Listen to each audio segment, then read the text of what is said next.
여러분, 1인당 자산이 2억 5천만 원이라고 들으면 어떤 생각이 드시나요?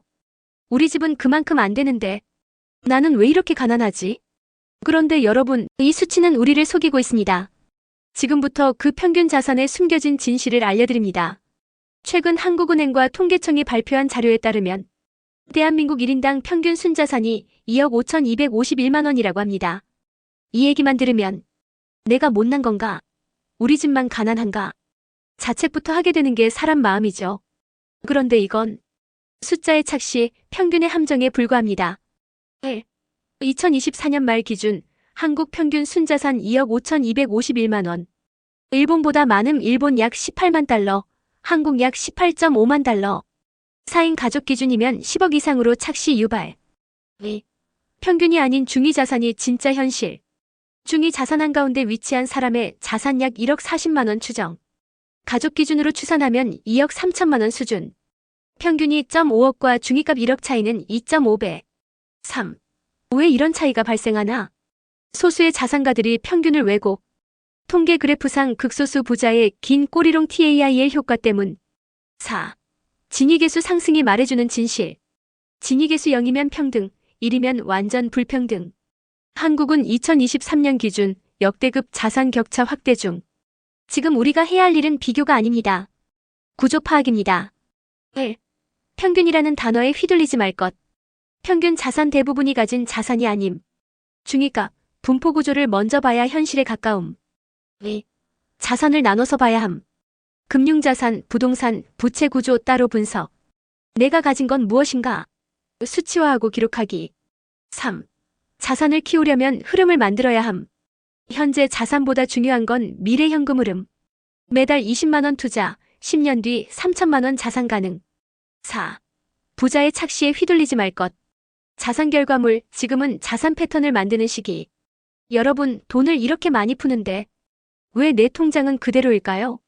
한국은 1인당 자산이 2억이 넘는다는데 왜 나는 갈수록 더 불안할까요? 그 이유는 돈의 흐름이 우리를 피해서 흘러가고 있기 때문입니다. 그리고 그 구조는 생각보다 단순합니다. 요즘 뉴스에서 돈 푼다, 금리 조절한다는 말 많이 들어보셨죠? 그런데 정작 우리 삶은 더 팍팍해졌습니다. 왜 그럴까요? 돈은 풀었는데 자산 불평등은 더 심해졌기 때문입니다. 그 구조적 비밀을 자산 진위계수와 연준의 돈풀기를 통해 차근차근 짚어드리겠습니다. 1. 자산 진위계수란 0에 가까울수록 평등, 1에 가까울수록 불평등. 한국은 2017년 0.584, 2023년 0.612, 2025년 현재 집값 급등으로 더 악화 추정. 2. 주요 국가 비교. 미국 0.75 매우 불평등. 일본 0.54. 벨기에 0.45. 한국 자산 격차는 미국 수준, 소득은 비교적 평등소득 진위계수 0.314. 3. 왜 자산 격차가 이렇게 커졌는가? 부동산 가격 폭등과 주식시장 상승이 주요 원인. 4. 미국 사례로 본 흐름의 원리. 중앙은행 연준이 돈을 풀면 자산 가격이 오른다. 실제로 연준의 자산 확대와 S&P 500 지수는 비례 상승. 5. 문제의 핵심은 중앙은행이 푼 돈은 서민에게 직접 도달하지 않음. 시중은행을 통해 신용등급 좋은 자산가에게 먼저 흘러감. 결과적으로 자산 있는 사람만 더 불리는 구조. 1. 내 자산보다 자산 구조를 먼저 이해하기. 나만 가난한 게 아님. 불평등 구조에서 내 위치를 정확히 인식. 2. 중앙은행이 돈 푼다는 뉴스 나오면 자산시장주의 깊게 보기. 금리 유동성 자산시장으로 흘러감. 기회도 있지만 늦으면 피해도 큼. 3. 자산이 없으면 현금 흐름으로 방어선 만들기. 작은 투자 자동이체, 고정지출 축소로 매달 흐름 확보. 4. 금융 시스템 이해하고 1차 수혜 아닌 2차 대응 준비하기. 자산가만 챙기는 구조 뒤늦게 따라가면 손실 커짐. 돈을 푼다는데 왜 부자는 더 부자가 되고 서민은 더 힘들어질까요? 은행은 똑같이 돈을 풀지만 그 돈이 향하는 방향은 전혀 다릅니다. 이 구조를 이해하지 못하면 우리는 매번 위기 때마다 더 가난해질 수밖에 없습니다. 경기 침체가 오면 정부는 늘 말합니다. 유동성 공급, 금리 인하, 경기 부양. 근데 정작 돈은 어디로 흘러갔나요? 시중은행은 돈 많은 사람에게는 저금리 고액 대출, 돈 없는 사람에겐 고금리 한도 제한. 이 구조 속에서 자산 격차는 자연스럽게 벌어지게 됩니다. 1. 시중은행 대출 구조의 차별. 자산 100억 보유금리 2%, 대출 100억. 자산 1천만 원 보유금리 10%, 대출 1천만 원. 결과 더 가난한 사람은 적게, 비싸게 빌림. 2. 경기 침체기 구조적 피해. 연준 돈 푸는 시기회색 그래프. 부자 저금리로 자산 저가 매입. 가난한 사람 아예 대출 거절 자산 매수 불가. 3. 미국 사례 자산 격차 확대. 상위 1% 위기 때마다 자산 폭증 빨간 그래프 상승. 하위 90% 점점 줄어들 검은 그래프 하락. 한국도 같은 구조. 4. 재정 지출과 부채 폭증. 미국 250년 부채 36조 달러. 트럼프 바이든 2명 16조 달러 증가. 특히 트럼프 1기 감세 지출 9조 달러 이상 신규 부채. 5. 한국 부동산 의존도 심각. 2024년 기준 자산 중 74.6%가 부동산. 일본은 38% 수준. 자산이 오를수록 부동산 중심 양극화 구조. 1. 내 대출 조건부터 객관적으로 점검하기.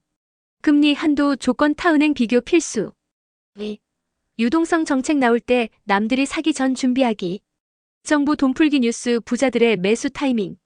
서민도 정보 먼저 접하고 미리 준비 필요. 3. 자산 다변화 구조 설계하기. 부동산 집중 자산 구조 너무 위험. 현금, 채권, 소액 투자 등으로 균형 유지. 4. 나는 안 된다는 감정 버리고 구조부터 분석하기. 감정 대신 은행 시스템의 흐름을 이해. 지금 당신의 자산 74.6%가 부동산이라면 당신은 이미 위험한 중독 구조 안에 있습니다. 전 세계 어디보다도 대한민국은 집에 과도하게 기대고 있습니다. 그 끝이 어디인지 오늘 반드시 짚고 가셔야 합니다. 집값이 오르면 기분이 좋으시죠? 하지만 그 기쁨이 함정일 수 있다면요. 지금 대한민국은 집값을 국가 경쟁력인 것처럼 착각하고 있는 나라입니다. 한국인의 순자산 중 무려 74.6%가 부동산입니다.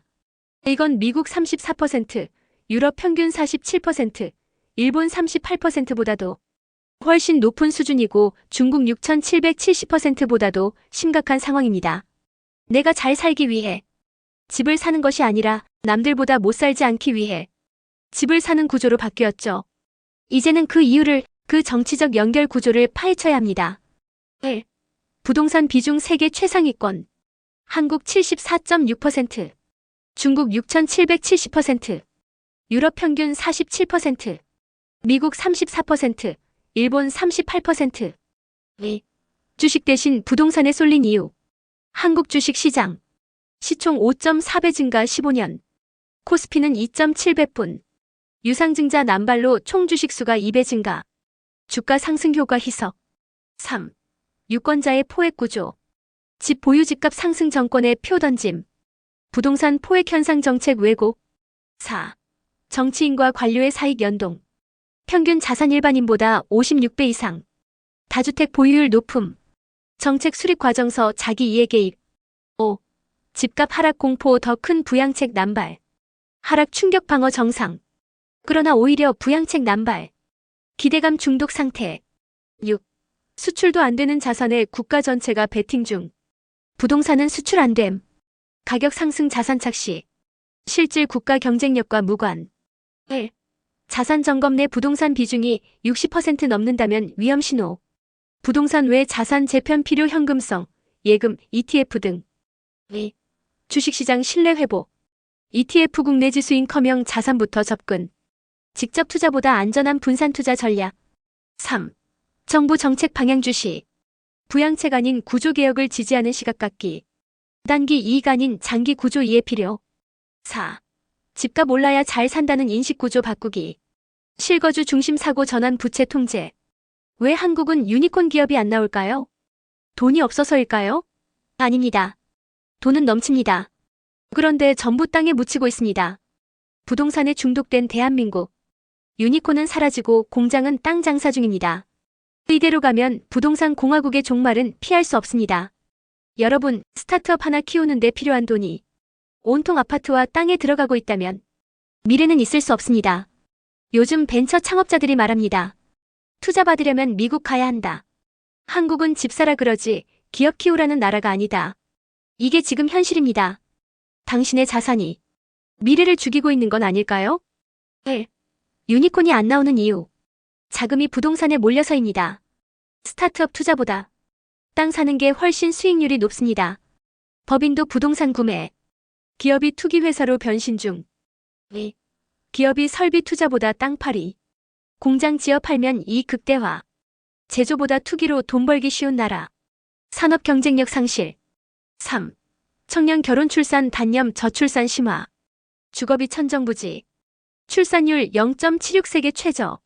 생산 가능 인구 붕괴 가속. 4. 이번에 처음으로 금융자산이 부동산보다 더 늘었다. 주택자산 4.1%. 금융자산 5.1%. 해외 투자 성공 영향.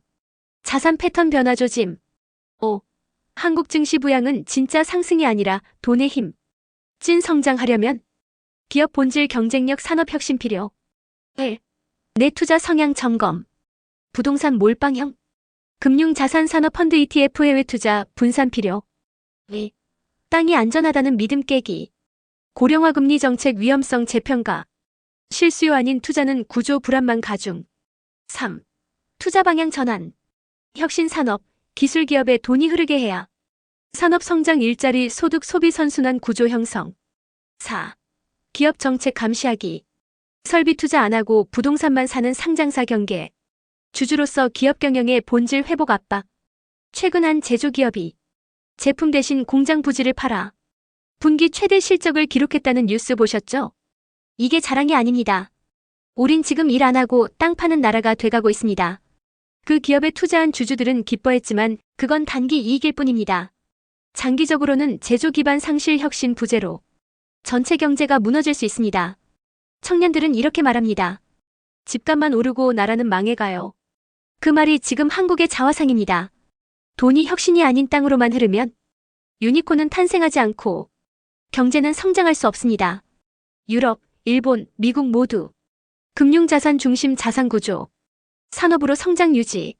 한국 부동산 74.6%. 위기가 오면 버틸 자산 다양성이 없음. 충격은 더 크고 회복은 더 늦습니다. 지금이라도 돈의 흐름을 바꿔야 합니다. 땅이 아니라 사람에게, 산업에게 투자해야 이 나라의 미래가 생깁니다.